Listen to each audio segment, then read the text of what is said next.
at the center of George Soros, there's an inherent contradiction. Which is? Which is, on one hand, you're the capitalist who does not care about the social consequences of his act, and on the other hand, you are a philanthropist who cares only about social consequences.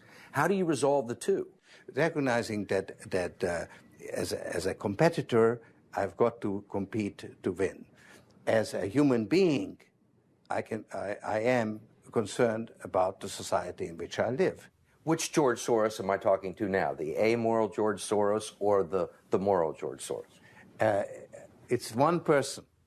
It's one person who at one time engages in amoral activities and at the rest of the time tries to be moral. To understand the complexities and contradictions in his personality, you have to go back to the very beginning, to Budapest, where George Soros was born 68 years ago to parents who were wealthy, well-educated, and Jewish. When the Nazis occupied Budapest in 1944, George Soros' father was a successful lawyer. He lived on an island in the Danube and liked to commute to work in a rowboat. But knowing there were problems ahead for the Jews, he decided to split his family up. He bought them forged papers, and he bribed a government official to take 14-year-old George Soros in and swear that he was his Christian godson. But survival carried a heavy price tag. While hundreds of thousands of Hungarian Jews were being shipped off to the death camps, George Soros accompanied his phony godfather on his appointed rounds, confiscating property from the Jews. These are pictures from 1944 of what happened to George Soros' friends and neighbors.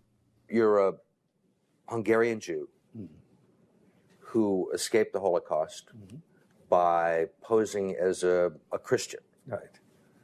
And you watched lots of people get shipped off to the death camps. Right. I was 14 years old. And I would say that that's when my character was made. In what way?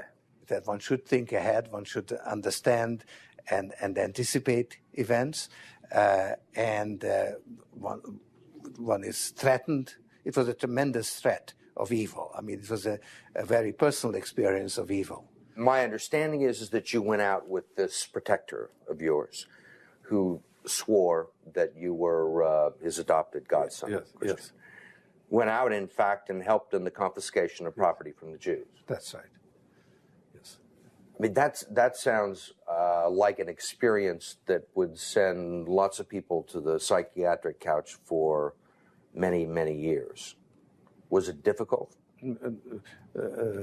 Not at all. Not at all. Maybe as a child you don't see the connection, but it created no problem at all. No feeling of guilt. No.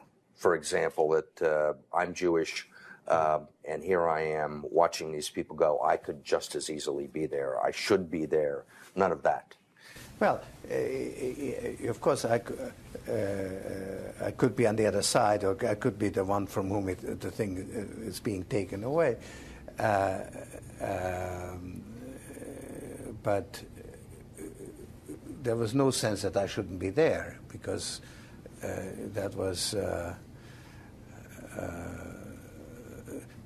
well, actually, funny way, it's just like in markets, that if I weren't there, of course I wasn't doing it, but somebody else would be taking it away anyhow. In other words, whether I was there or not, I was only a spectator, the property was being taken away. So I had no role in taking away that property. So I had no sense of guilt.